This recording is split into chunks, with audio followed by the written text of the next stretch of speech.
Hello guys, welcome back with me again in this channel. On today's tutorial, I'm going to show you how you can create this slow shutter effect in VN video editor. So first you just need to add your clips into VN like this. First you need to duplicate the clip. So click on a clip and tap on duplicate, and on the first clip you just find the blur.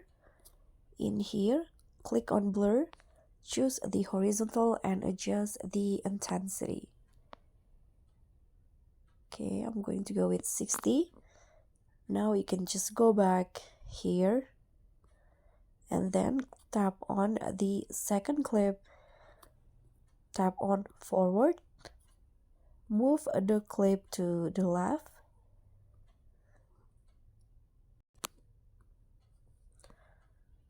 like this, and now choose fill like this, and now find opacity, lower the opacity of the second clip, and you'll find that slow shutter effect. So this is the result, and thank you so much for watching. Don't forget to like, comment, and subscribe. Also click on the thanks. Bye.